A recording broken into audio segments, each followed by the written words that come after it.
안녕하세요. IT 오너가 만난 사람들 유진상입니다. 오늘은 PMO 협회 이석주 교수님을 모시고 말씀을 좀 나눠보도록 하겠습니다. 안녕하세요. 예. 네. 지금 이제 PMO 협회가 지난 2월 달에 이제 발족을 했는데요. 네네. 많이 바쁘시죠? 바쁘죠. 일단 좀 PMO라는 거에 대해서 좀 궁금해 하시는 분들이 좀 있을 것 같은데요. 이게 PMO가 뭔지에 대해서 좀 설명을 좀 잠깐 부탁드리겠습니다. PMO라고 우리가 이제 많이들 얘기를 하는데, 첫째 이제 가장 크게 어떤 사람 프로젝트 매니지먼트 오피서 그래가지고 네네. 이상하게 이해를 하고 있는데, PMO라는 거는 우리가 학문적으로 얘기를 하면 프로젝트 매니지먼트 오피스라고 그래서 프로젝트를 관리하는 조직이라는 뜻이에요. 이렇게 되면 이제 너무 재미가 없는데, 그러니까 쉽게 말해서 프로젝트를 성공시키는 조직이다라고 이렇게 얘기를 할 수 있는 거죠. 그러니까 우리가 프로젝트를 하다 보면 굉장히 많은 어려움이 있죠. 네. 뭐 사람에 대한 문제, 요구사항에 대한 문제, 뭐 기타 등등등등, 뭐 위기에 대한 문제, 이슈에 대한 문제, 뭐 수시로 막 어려움이 발생되는 게 많잖아요. 네. 그래서 이러한 문제를 복합적으로 사전에 해결시켜서 프로젝트를 성공시킬 수 있게끔 하는 그러한 조직을 PMO다 이렇게 얘기를 하고 있죠. 제가 약간 어제 좀 찾아봤는데, 네. 그러니까 인터넷에 보니까 좀 그런 얘기가 있더라고요. PMO, PM, 또 QA, QM 이게 좀 약간씩 구분이 있다라고 얘기를 하던데, 좀 그러니까 PM하고 PMO의 차이가 좀. 네, PM은 프로젝트를 이제 아까 조금 전에 얘기를 했듯이 PMO라는 거는 프로젝트를 관리하는 조직, 네. 다시 말해서 프로젝트를 성공시키게 하는 조직이라는 의미고, PM은 프로젝트 관리라는 거죠. 그러니까 쉽게 얘기해서 프로젝트를 성공시키는 노하우가 이제 거기에 있는 게 프로젝트 관리라고 얘기를 하는 거고요. 네네. 그래서 이제 그것도 미국 같은 경우에 이제 PM밥, 우리가 이제 뭐 남들이 잘 아는 그러니까 프로젝트 관리 절차서거든요. 그 절차라는 거는 프로젝트가 갖고 있는 가장 큰 문제인 요구사항이 불명확한 거를 사전에 어떻게 해야 되느냐, 그렇게 하기 위해서는 어려운 절차를 거쳐야 된다 하는 그러한 절차가 다 있는 거거든요. 그래서 이제 그러한 절차를 갖고 있는 그런 절차와 체계를 묶어서 우리가 프로젝트 관리라고 얘기하는 거고, PMO라고 하는 거는 그러한 절차를 다 우리가 그 프로젝트의 성격에 맞춰서 우리가 성공시켜주는 그러한 조직을 PMO라고 이렇게 얘기를 하죠. 그 다음에 아까 QM이라고 얘기하셨나요? 네네. QM이라는 거는 어떻게 보면 프로젝트의 품질적인 그러한 요인이기 때문에 뭐 우리가 품질에 대한 것도 사실 프로젝트에서는 여러 가지로 우리가 얘기를 할 수 있는데, 일단 프로젝트가 추진하는 목적이 달성될 수 있도록 우리가 이제 그러한 과정을 전체적으로 관리하는 거를 이게 프로젝트 품질 관리라고 이렇게 얘기를 할 수 있죠. 요즘에 이제 PMO가 소프트웨어 업계 이제 새로운 화두로 떠오르고 있는데요. 이게 이렇게 부쩍 요즘에 각광을 받고 있는 이유가 뭘까요? 이 소프트웨어에 대한 문제가 이게 각광을 받는다는 거는 조금 이제 저는 이게 문제가 있다고 진짜 생각을 하는 게, 원래 이제 우리나라의 소프트웨어 업계의 현실을 봐야 되거든요. 우리가 남들이 볼 때는 IT 강국이라고 얘기를 하지만 실질적으로 우리는 어떤 명품 하나 없어요. 이미 엄청나게 뭐 국가에서는 이 IT 쪽에서 예산을 들였다고 하지만, 쉽게 말해서 미국에서 얘기하는 우리는 아이폰 같은 것도 없고, 그 다음에 MS 오피스라는 그런 명품도 없죠. 뭐 대형 SI 기업들이 있긴 있지만 그 사람들도 이렇게 아직 명품을 하나도 갖지 못하고 있는 그런 현실이고요. 또 하나는 공공정보화 쪽에 가다 보면 뭐 실질적으로 우리나라의 소프트웨어 품질의 문제를 들지 않을 수 없는 거죠. 근데 이러한 품질의 문제도 잘 들여다보면 어떤 사람들은 품질 그 자체를 가지고 얘기를 하지만, 소프트웨어라는 거는 뭐 제가 볼 때는 인의 산업, 그러니까 사람의 산업으로 보는 거죠. 그래서 실질적으로 이거는 대기업과 협력업체의 문제, 그 다음에 프로젝트의 팀과 그 다음에 팀원의 문제, 그 다음 뭐 하여튼 여러 가지 복잡한 것들이 묶어 있는 현실이 그게 바로 소프트웨어 어떤 특성이라고도 볼 수 있는데, 우리나라 경우 뭐 지금 어느 것 하나도 지금 제대로 좋지 않죠. 솔직히 말해서 소프트웨어 품질이 좋으려면 뭐 인재부터 많이 모여야 되는데 솔직히 지금 뭐 소프트웨어 쪽으로 많은 사람들이 오고 있지 않은 거죠. 그래서 이러한 소프트웨어 품질의 문제는 어떻게 보면 진짜 우리나라 대한민국의 소프트웨어 산업의 미래를 결정한다고 봐도 과언이 아닌 거죠. 그래서 그러한 문제 때문에 이러한 거를 우리가 해결하기 위해서 작년에 제가 그 소프트웨어하고 SOC 동반 추진 전략의 소프트웨어 분과위원장을 하면서 이 소프트웨어 산업이 발전되기 위해서 기존과 같은 생태계에서는 안 되고 새로운 생태계로 가야 된다. 그래가지고 전체적으로 이렇게 우리가 생태계로 가는 그러한 전략 중에 하나가 그 전략 중에 하나가 PMO라고 이렇게 생각을 하고요. 우리가 세웠던 여러 가지 전략 중에 하나가 이제 소프트웨어 우리가 산업에서 제일 골치 아픈 초중고 등급. 우리는 초중고 등급의 어떤 기능사가 아니거든요.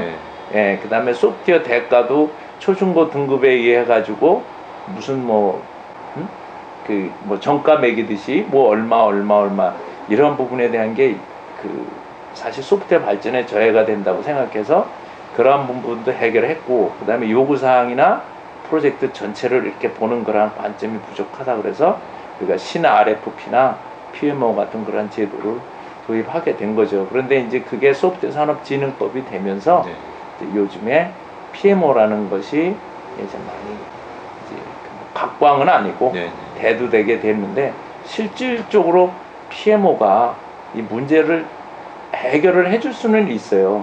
그렇지만 어떻게 보면 이게 도깨비 방망이 같은 건 아니거든요. 그만큼 우리나라 전체가 이 문제를 놓고 진짜 우리의 현실적인 문제를 명확하게 파악을 하고 해결하지 않는 한 PMO 제도가 들어와도 어떻게 보면 소프트웨어 갖고 있는 본질의 문제, 품질의 문제는 해결되지 않을 수도 있는 거죠. 이제 그런 게 어떻게 보면 이렇게 PMO 제도의 도입을 작년에 우리가 이제 주장을 했는데, 사실 올해 들어와 가지고 이런 부분이 이제 많이 좋은 방향으로 가서 소프트웨어 품질을 좋게 해줘야 되는데 안 될까봐 좀 걱정이 되죠. 지금 방금 PMO가 이제 도깨비 방망이가 아니다라고 말씀을 하셨는데요. 이제 그 PMO가 필요한 프로젝트도 있을 거고 또 필요가 없는 프로젝트도 있을 거라고 생각이 들거든요. 그렇죠. PMO가 이제 필요한 프로젝트는 뭐 다른 거 없죠. 첫째는 하이브리드 프로젝트, 뭐 쉽게 얘기해서 복잡한 프로젝트죠.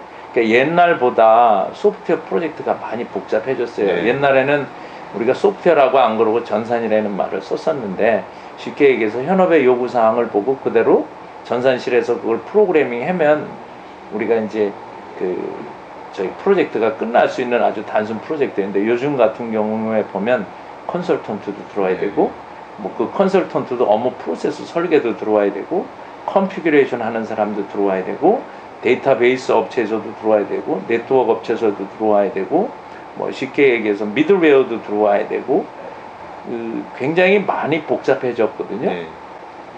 이제 이러한 복잡한 프로젝트에서는 이해관계자가 많이 발생이 되기 때문에, 이러한 이제 첫째 복잡한 프로젝트에서는 PMO가 반드시 효과를 낼 수 있을 거라고 생각을 하고요. 그 다음에 또 하나는 우리가 이제 전자정부라고 해가지고 상당히 많은 돈을 들여서 하고 있고, 1년에도 약 한 4천억 원 정도가 지금도 전자정부를 새로운 전자정부 시스템을 만들든가 아니면 유지보수를 위해서라도 지금 사용되고 있거든요. 그럼 이제 국가적으로 진짜 무지하게 굉장히 중요한 프로젝트라고 하면 그거는 또 PMO를 써서 우리가 처음에 요구사항이 되는 것을 그대로 프로젝트에 반영할 수 있게끔 만들어줘야 되겠죠. 이제 뭐 반대로 하드웨어 지향적인 프로젝트 같은 경우에는 뭐 PMO가 필요가 없죠. 뭐 쉽게 얘기해서 대형 서버를 사는데 그건 몇 대에서 한다고 해서 PMO를 올리는 건 아니라고 생각을 합니다. 지금 이제 하드웨어적인 거랑 소프트웨어적인 거랑 부분을 해주셨는데, 이 PMO를 도입하면서 그 PMO의 역할과 이제 성공적인 좀 운영 방법이라고 할까요? 좀 이런 게 있을 것 같은데 좀 어떤 방법이 PMO의 가장 큰 철학은요, 사전 관리예요.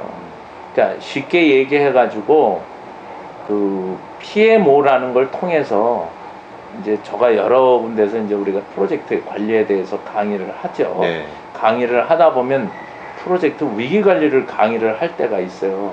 그럼 대부분 사람들은 위기 관리에 대해서 생각하는 게 사후 관리를 생각을 해요. 네. 그러니까 쉽게 위기가 발생된 다음에 이 위기를 우리가 어떻게 달성을 해야 될까 이렇게 생각을 하는데, 실질적으로 프로젝트에서 말하고 있는 위기 관리는 위기를 안 만드는 게 위기 관리거든요. 네.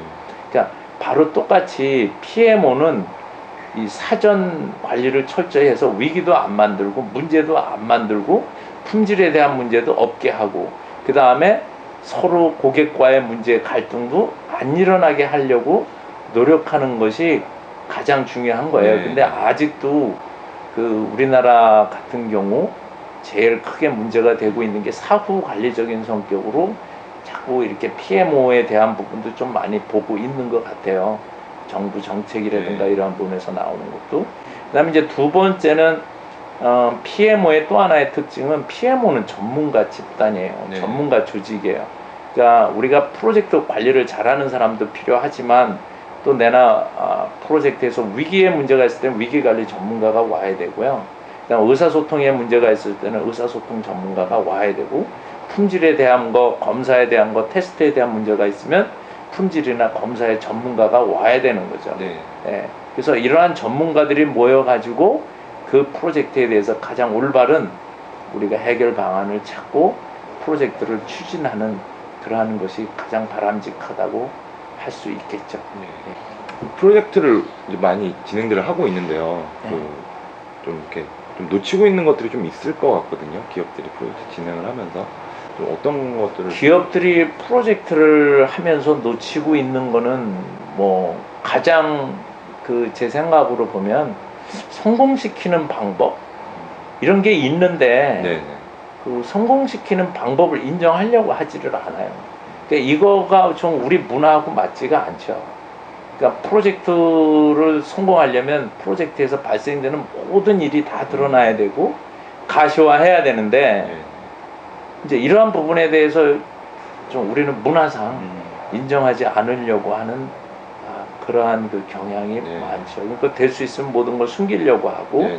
그다음에 뭐 학연, 혈연, 지연을 통해서 그 사람들끼리 해결하려고 네. 하고, 좀 이런 것들 때문에 미리 발생되면 얼마 돈을 들지 않고도 우리가 해결할 수 있는 거를 뭐 엄청나게 많은 돈을 들여서 네. 나중에 해결하는 그런 경향이 있고요. 또 하나는 뭐 최고 경영자들이 이거에 대한 인식이 없는 게 문제예요. 그러니까 쉽게 얘기해가지고 우리가 프로젝트를 성공시키는 방법으로 잘 한다 그러면 지금보다 아마 예산 쪽으로 10 내지 15% 정도를 절감할 수 있어요. 네.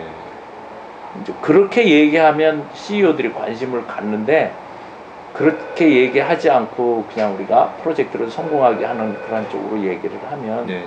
그게 왜 필요한가, 품질 관리로 되는 거 아닌가, 뭐 이런 식으로 얘기하는 경향이 있고요. 다행히 근자에는 뭐 삼성전자 같은 쪽에서도 프로젝트에 의한 경영을 외칠 정도로 네. 조금 많이 호조되고 있는 그런 내용이 있습니다. 이번에 좀 협회 말씀을 좀 여쭤볼게요. PMO 이제 전문 기업 협의회가 이제 발족을 했는데요. 좀 협회의 역할에 대해서 좀 설명을 좀. 이제 협회의 가장 큰 역할은요, 아까도 얘기를 했지만 뭐 하여튼 소프트웨어나 네. 앞으로 이 프로젝트 관리라는 것이 꼭 비단 소프트웨어에서만 필요한 건 아니거든요. 네. 소프트웨어나 아니면 신제품 개발이나 R&D나 이런 쪽에서 이게 우리가 통상적으로 갖고 있는 프로젝트의 문제. 그래서 네. 프로젝트라고 그러면 뭐 일정은 50% 지연되고 뭐 비용은 한 80% 초과되고 요구 사항은 한 70% 정도 되고 있다는 게 현실이거든요. 네. 그러니까 이 부분에서 협의회가 해야 될 일은 이제 이러한 PMO라는 방법을 통해서 우리가 프로젝트의 성공률을 올릴 수 있고, 또 어떻게 보면 그러한 인식이 PMO라는 걸 통해서 그 사회적으로 인식될 수 있게끔 네. 해주는 그러한 내용. 그 다음에 협의회에서 하는 거는 PMO 전문 기업이라든가, 그 다음에 PMO 전문가에 대한 부분을 우리가 육성하는 것도 굉장히 크다고 생각을 하고요. 그다음 미국 같은 경우에는 2006년부터 PMO가 아주 본격적으로 도입이 되고 시작을 했어요. 그래서 나사나 그다음에 미 국방성인 DOD나 그다음 미 환경성인 DOE나 이러한 PMO를 도입해서 프로젝트의 성공률을 굉장히 많이 빨리 올리고 있는 그러한 추세거든요. 네. 그렇기 때문에 우리나라도 뭐 그야말로 앞으로 지금과 같은 발전을 우리가 계속 하려고 그러면 새로운 신제품도 개발해야 되고 중요한 국가적인 정책 연구를 하려고 그러면 프로젝트를 성공하는 그런 게 필요하겠죠. 그래서 이제 그러한 면으로 우리가 PMO 전문기업 협의회라는 걸 만들어 둬서 가장 중요한 거는 PMO를 알리고 PMO에 대한 우리 문화에 맞는 그 PMO 방법론이라든가 기능이라든가 절차 같은 거, 그다음 PMO에 대한 그 평가 방법이라든가 이러한 거를 이제 저희가 개발하고 연구하려고 저희가 만들었습니다. 그래서 현재 약 35개 기업 정도가 지금 PMO 전문기업 협의회에 있고요. 네. 뭐 주 멤버로는 우리나라 쪽에 컨설팅 쪽에 네. 현재 그 주류를 이루고 있는 KPMG나 그 다음에 국내 그 컨설팅 회사에 국내산 컨설팅 회사죠. 네, 네. 투입 컨설팅 쪽에서 또 저희 참여를 해주고 있고, 그 다음에 KCA 같은 또 그러한 쪽 컨설팅 업체도 참여하고 있고, 뭐 오토에버나 뭐 그런 커다란 또 있어요. DKUNC라는 동국제강의 네. 이런 회사들도 많이 참석하고 있고, 그 다음에 뭐 정부에서 강조하고 있는 중소기업 쪽에 또 유망한 제품을 갖고 있는 네. 그런 회사들도 원더 IT 같은 회사들도 하고 메타넷도 여기서 참여하고 있고 그렇습니다. 초대 회장이 되셨는데요. 네, 좀 네. 어깨가 많이 무거우실 것 같아요. 무겁죠. 네. 예, 무거운데 어떻든 간에 이번에 이제 그 우리가 이 PMO라는 게 도깨비 방망이가 아니거든요. 네. 그렇지만 분명히 효과가 있는 거예요. PMO에서 쓰는 방법은 무지하게 쉽거든요. 그래서 이제 그러한 부분에서 하여튼 제가 협의회 뭐 일단 직책은 회장이지만 협의회랑 같이 해서 저희가 방법론이라든가 네. 아주 쉽게 한국 문화에 맞는 그런 방법론, 뭐 기능 이런 것들을 놓고 그 다음에 홍보하는 데도 해서 네. 제가 이 PMO가 우리나라 소프트웨어 산업 발전에 큰 그 역할을 할 수 있게끔 만드는 것이 이제 조그만 바람이기도 하죠. 네, 그래서 저희가 올해 일단 그 글로벌 그 PMO 컨퍼런스를 합니다. 네. 7월 5일에 그 미국에서 와가지고 스트래티직 PMO 오피스도 하고, 일본에서 와서 일본의 PMO 현상에 대해서 정책에 대해서도 얘기를 해줄 거고, 인도에서도 지금 PMO가 지금 사용되고 있거든요. 네. 그래서 그런 쪽에서 와서 얘기를 할 거고, 저가 이제 우리나라에서 바람직한 PMO 방향을 네. 설명을 할 겁니다. 네. 알겠습니다. 예. 오늘 말씀 감사합니다. 예, 고맙습니다. 네, 지금까지 유진상이었습니다. 감사합니다.